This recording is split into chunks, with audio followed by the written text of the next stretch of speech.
Assalamualaikum warahmatullahi wabarakatuh. Nama saya Zulfa Azhara Kurniawan, NIM 7211419062.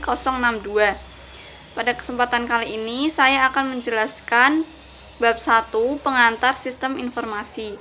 Dalam bab ini terdiri dari 8 sub pokok, yaitu 1. Sejarah sistem informasi, 2. Pengantar arsitektur komputer, 3. Pengantar arsitektur komunikasi, keempat, evolusi di bidang aplikasi komputer, kelima, pengguna sistem informasi, 6. Manajer sebagai pengguna sistem informasi, 7. Peranan informasi dalam pemecahan masalah manajemen, kedelapan, masa depan teknologi informasi. Yang pertama, sejarah sistem informasi. Evolusi piranti keras komputer. Komputer yang kita kenal dapat dilacak kembali dalam sebuah mesin yang disebut Electronic Numerical Integrator and Calculator pada tahun 1946. Kemudian UNIVAC yang pertama dipasang di sebuah organisasi pemerintah, Biro Sensus Amerika Serikat, pada tahun 1951. Pada akhir tahun 1950-an, IBM telah memiliki lini produk penuh. Pertengahan 1960-an, perusahaan ini berevolusikan industri komputer dengan memperkenalkan lini komputer IBM System 360. Komputer berukuran lebih kecil. Sistem skala lebih kecil yang pertama disebut sebagai komputer mini. Kemudian yang lebih cepat diikuti komputer lebih kecil lagi, disebut sebagai komputer mikro. Pada tahun 1982, IBM memperkenalkan komputer mikro yang disebut sebagai personal komputer atau sekarang disebut sebagai komputer pribadi atau PC. Hukum Moore. Istilah ini dikenalkan oleh Gordon Moore, salah satu pendiri Intel, muncul pada tahun 1960-an. Pada awalnya, hukum ini menyatakan bahwa kecepatan penyimpanan sirkuit terintegrasi dari sebuah chip silikon akan meningkat 2 kali lipat setiap tahunnya. Pada tahun 1970-an, tingkat pelipat gandaan telah meningkat menjadi 18 bulan, suatu tingkat yang terus berlangsung hingga hari ini. Bahasan yang kedua yaitu pengantar arsitektur komputer. Inti dari sebuah komputer adalah prosesornya. Prosesor yang dikendalikan oleh sebuah sistem operasi seperti Windows, mengelola alat input dan output, alat penyimpanan data, dan operasi atas data. Yang ketiga, pengantar arsitektur komunikasi.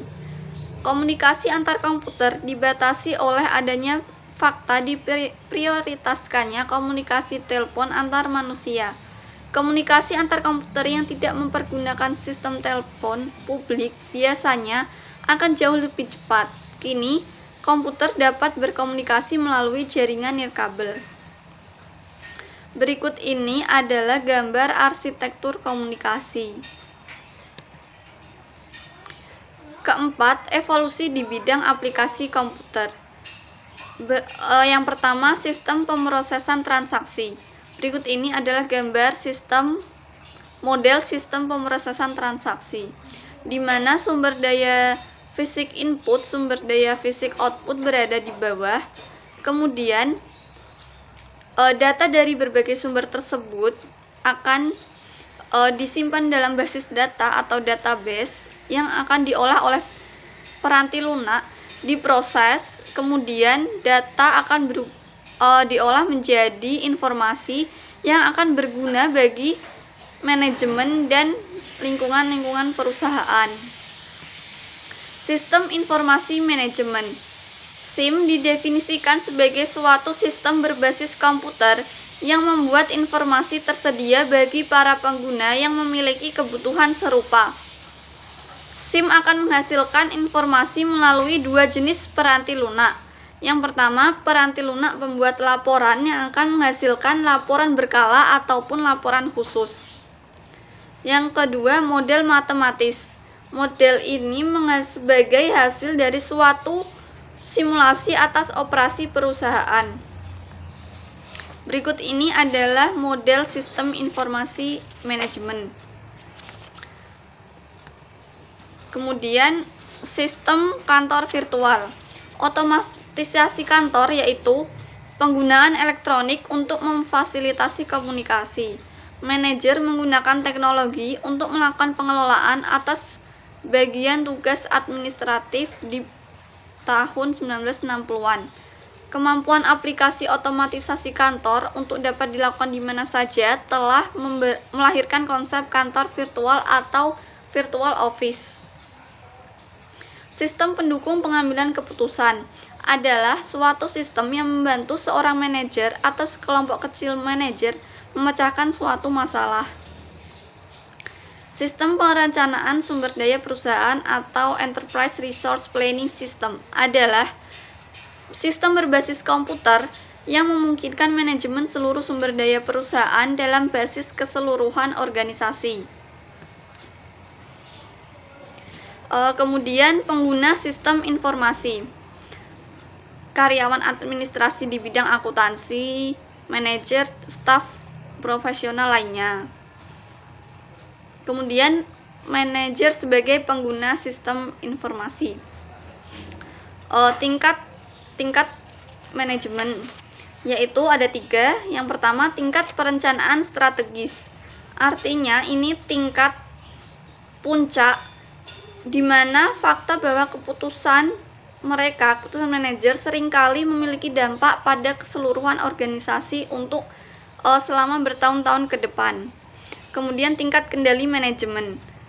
Pada tingkatan ini disebut tingkatan menengah karena manajer tingkat menengah memiliki tanggung jawab untuk menjalankan rencana dan memastikan tercapainya tujuan. Kemudian tingkat kendali operasional. Pada tingkatan ini atau tingkatan paling rendah karena di sini proses operasi perusahaan benar-benar terjadi. Fungsi-fungsi manajemen menurut Henry Fayol ada 5. Yang pertama, planning. Artinya manajer merencanakan apa yang akan mereka lakukan. Selanjutnya, organizing. Mereka berorganisasi untuk menjalankan rencana. Commanding artinya mengisi organisasi mereka dengan sumber daya yang dibutuhkan. Kemudian coordinating artinya mengarahkan sumber daya tersebut untuk menjalankan rencana. Kelima, terakhir yaitu controlling artinya mereka mengendalikan sumber daya, menjaga mereka agar tetap berada pada jalurnya. Kemudian yang ketujuh, peranan informasi dalam pemecahan masalah manajemen. Tahap-tahap pemecahan masalah ada 4, yaitu yang pertama, aktivitas intelijen. Aktivitas intelijen mencari kondisi yang membutuhkan solusi. Kemudian yang kedua, aktivitas perancangan. Pada tahapan ini menemukan, mengembangkan, dan menganalisis kemungkinan-kemungkinan. Kemudian yang ketiga, aktivitas pemilihan, yaitu memilih suatu tindakan tertentu dari berbagai tindakan yang tersedia. Kemudian yang terakhir, aktivitas peninjauan. Pada tahapan ini akan menilai pilihan-pilihan masa lalu. Kemudian materi yang terakhir ke-8, masa depan teknologi informasi.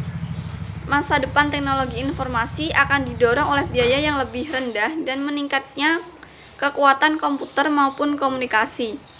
Kemajuan ini mengindikasikan bahwa di masa depan komputasi akan lebih rendah biaya, berukuran kecil, bergerak, dan terhubung. Untuk mengambil keuntungan dari segala kemungkinan ini, manajer harus belajar untuk menerapkan sistem informasi ke dalam pengambilan keputusan. Nah, itu tadi materi pada bab 1. Kurang lebihnya saya mohon maaf. Terima kasih. Wassalamualaikum warahmatullahi wabarakatuh.